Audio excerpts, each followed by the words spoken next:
안녕하세요. 홀릭입니다. 지난 연말부터 이번 연초까지 해서 제가 이제 올해 어떤 식으로 주식을 보고 싶은가에 대해서도 많이 말씀을 드렸는데, 그 중에서 저도 관심 가지고 있는 테마가 바로 반도체입니다. 작년 연말부터 이미 좀 빌드업이 쌓여 있었어요. 증권가에서. 반도체가 내년에는 사이클을 회복할 것이다 라는 이야기를 굉장히 많이 해왔고, 올해 초에 또 네이밍까지 붙었죠. 반지라고 해서 반도체와 2차전지 쪽을 좀 밀어주려고 하는 그런 뉴스들도 많이 보았습니다. 그래서 저도 뭐 반도체 쪽에 관심이 있었기 때문에 연초부터 이 반도체와 관련된 이런 테마를 한번 공부를 해보고 싶다라고 생각하고 있었고, 정리를 하다 보니 내용이 생각보다 더 방대하더라고요. 그래서 이것을 3번으로 나누어서 알려드릴 예정이에요. 이제 소부장이 있죠. 그래서 반도체, 소재, 부품, 장비 이 3번으로 나누어서 알려드릴 거고요. 사전 설명이 생각보다 좀 길게 나올 것 같아서 나눈 겁니다.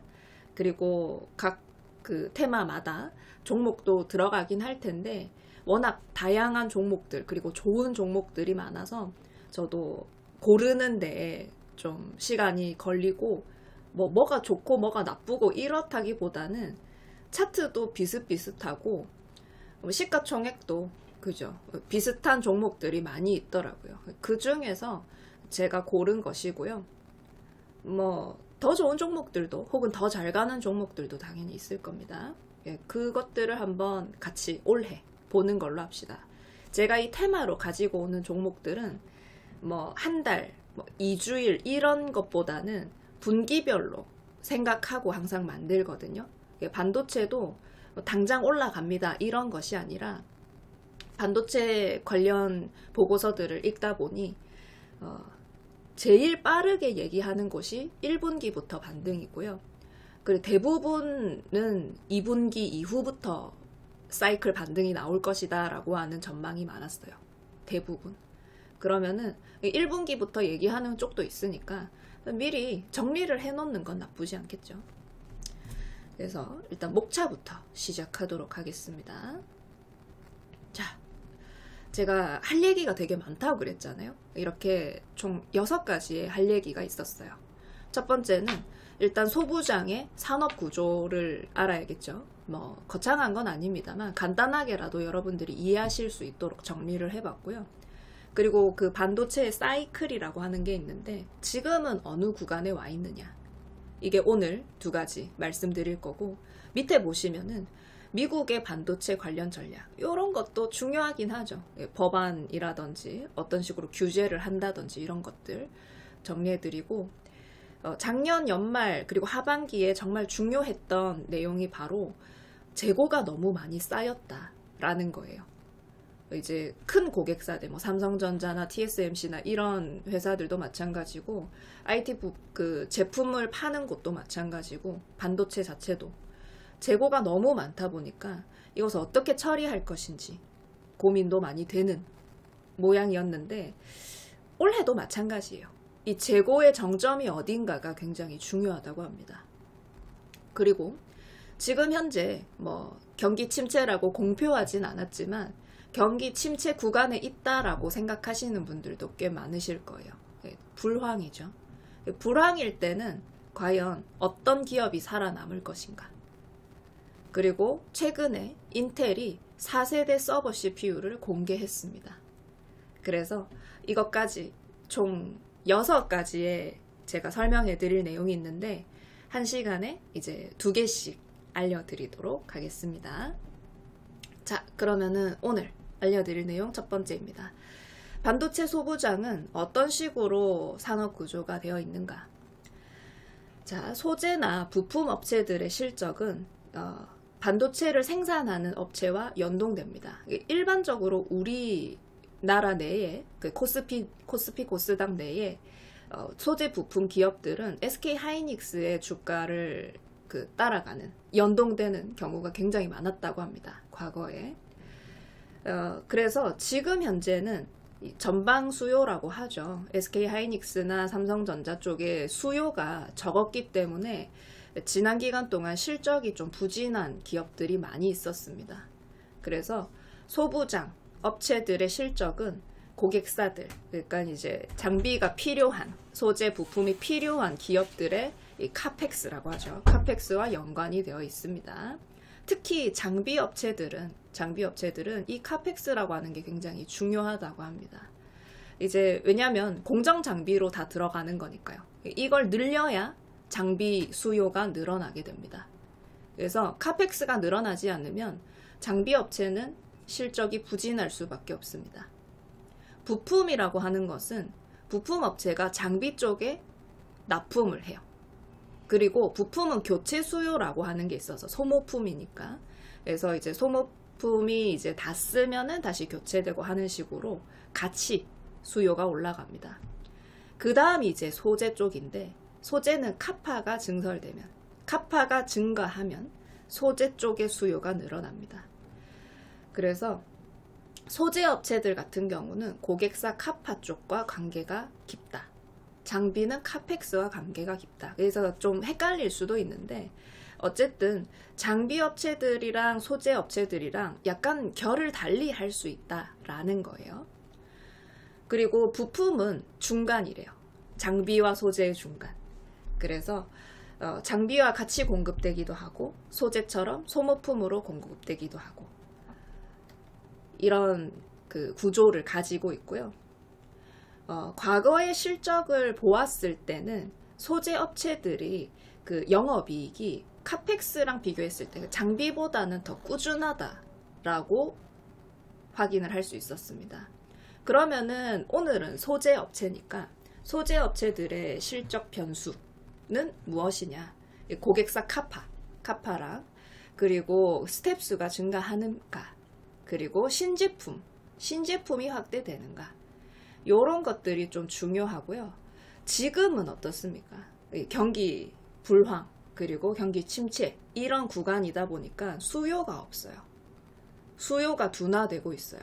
지금 고객사들이라고 하는 하이닉스나 뭐 마이크론이나 혹은 삼성전자 빼고 어쨌든 생산을 줄여달라라고 요청을 했어요.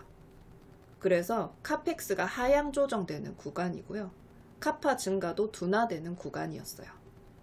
그러면 이런 것들이 다 뭐 소재, 부품, 장비에 있어서는 다 안 좋은 뉴스였던 거죠. 악재성 뉴스였죠. 거기다가 신제품까지 늦어져 버리니까.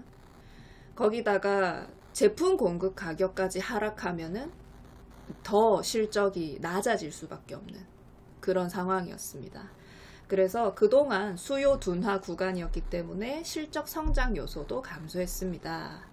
그리고 반도체 가격이 하락하면서 SK 하이닉스나 삼성전자 같은 고객사들의 영업이익률이 감소하고 그리고 거기다가 제품 가격까지 인하되면은 소부장까지도 영향이 올 것입니다. 그런데 그 중에서도 소부장이 나뉘어져 있잖아요. 공급 물량이 감소해도 이게 실적 감소가 가장 덜한 것이 바로 소재입니다. 소재는 계속 쓰게 되니까. 그래서 그 중간이 부품이라 그랬죠. 그 다음 장비. 지금 가장 안 좋았던 것은 장비. 소재는 그래도 어느 정도 꾸준하게 실적이 유지되었다고 합니다. 그러면 이 소부장 벌써 봐도 됩니까? 아직도 경기 침체인데 그 사이클이 앞으로는 회복될 거라고 보시는 그 소위 말하는 전문가 혹은 분석가들이 많은 거죠. 그동안에 그 반도체 사이클의 영향을 많이 받긴 했는데 국내 소부장 업체들의 그 실적이 생각보다 견조했대요. 영업이익을 지킨, 적자 전환되지 않고 영업이익을 계속 찍어낸 기업들이 굉장히 많았고 실적이 좀 조정되긴 했지만은 그래도 돈을 잘 벌어냈다는 거죠. 오히려 성장한 기업들도 있었습니다. 자, 그러면은 사이클이 언제인지 알아요. 지금이 어느 위치에 있는지 알아야 돼요. 지금 현재 반도체 생산 업체들은 이 수요가 줄어들고 그리고 공급 감소로 대응을 하고 있었어요. 지금 수요가 없으니까 공급도 많이 하지 맙시다. 그리고 이제 생산시설들, 소부장 시설들한테 너희 생산을 좀 줄여주세요. 그래서 마이크론 그리고 SK하이닉스도 공급 축소 계획을 밝혔습니다. 연말에 나왔습니다. 그런데 삼성전자 같은 경우는 파운드리 쪽에서는 오히려 증설을 말하기도 했습니다. 어쨌든 지금 앞으로는 수요가 늘어날 수 있는 그 사이클에 도달할 때 이 회복을 빠르게 할 수 있어요. 왜냐하면 일단 재고를 털어내야 돼요. 그죠? 재고를 털어내고 그 다음에 이제 재고가 없을 때 수요가 회복되면은 거기서부터 재고 다시 쌓기 시작하면서 쭉 올라올 수 있는 거죠. 그 수요 증가 사이클이라는 것이 와야 해요. 앞으로. 그래서 그동안에 좀 실적 때문에 주가 하락이 좀 과도하게 나온 그런 기업들 있죠. 그런 쪽으로 아무래도 많이들 찾으시면 좋을 것 같고요. 지금 그 재고 사이클이라고 제가 적어놨는데, 재고 사이클이라고 하는 건 뭐냐면 그동안 재고가 너무 많이 쌓였기 때문에 이것을 털어내야 돼요. 떨이 같은 거죠. 이것을 이제 재고 조정이라고 부르고요. 왜 이렇게 되었냐? 뭐 다양한 이유가 있었죠. 전쟁, 중국 봉쇄, 거기다가 물가 상승, 수요가 완전히 절벽이었어요. IT 제품들을 굳이 막 많이 살 필요가 없었죠. 뭐 우리 흔히 많이 쓰는 스마트폰, PC 쪽의 수요 완전히 이제 없어지는 있긴 있으나 엄청 적은 상태가 되고, 지금 현재 전망으로는 23년 올해죠. 하반기부터 소진한 재고를 다시 채우고 그리고 공급 제한 효과가 발현될 수 있을 것이다 하는 거고요. 실제로 지금은 기업들이 재고를 조정하는 구간입니다. 이것이 지나고 앞으로 다시 재고를 채우기 시작할 때, 그때부터 효과가 나올 것이다. 근데 주식 가격은 그것보다 조금 더 일찍 반응할 수 있기 때문에 우리가 미리 보는 겁니다. 제가 말씀드린 것을 정리를 해보자면 소부장 업체들은 반도체 사이클의 영향을 받게 돼요. 그 중에서 그 세 개의 그 산업 중에서 반도체 공급 물량이 감소해도 소재 쪽은 감소의 정도가 덜한 곳입니다. 그래서 그동안에 이 반도체 사이클의 하락 영향을 좀 덜 받았던 거죠. 계속 쓰니까. 그리고 2020년도에 실적이 좋았던 것을 토대로 얘네들이 그래도 그동안에 만들었던 경험치를 토대로 해서 이익 체력이 많이 상승했구나 하는 걸 알 수 있었습니다. 과거에는 D램 재고가 정점일 때 주가가 저점이었다 하는 데이터도 있습니다. 그래서 이런 것들을 토대로 그래, 이제 재고 조정 기간이 지나가면서 반도체 관련 종목들을 좀 같이 챙겨봐도 괜찮다고 생각하면서 이 테마를 정리해드리고 있는 거고요. 그러면은 우리가 가장 궁금해하는 게 그거죠. 그러면 종목은 뭔데요? 오늘은 반도체 소재 종목은 한솔케미칼입니다. 한솔케미칼은 과산화 수소를 기반으로 한 종합 소재 업체입니다. 반도체 소재이긴 하지만 지금 음극재 관련 설비를 완료하고자 하거든요. 2월 달에 완료된다고 합니다. 그래서 반도체 소재와 이제 2차 전지 소재까지 같이 가는 겁니다. 소재 업체들은 이런 식으로 같이 가는 경우가 많아요. 그래야 혹시나 반도체 쪽에서 무슨 일이 있더라도 이제 2차 전지 쪽에서 같이 갈 수 있는 상황이 되는 거거든요. 2022년에는 반도체 쪽에 수요 둔화 그리고 재고 조정, 거기다가 천연가스 가격이 너무 많이 상승하면서 좀 부진했어요. 그런데 연말부터 천연가스 가격이 하락하기 시작했죠. 현재는 천연가스 가격이 3달러대까지 내려왔기 때문에 2023년도부터는 좀 이런 것들로 인한 할인, 디스카운트를 좀 회복해낼 수 있을 거라고 생각하고 있고요. 3분기 때 주가 하락이 좀 심했어요. 그래서 저평가 구간에 진입하는 거 이런 것도 좋아하시는 분들 계시죠.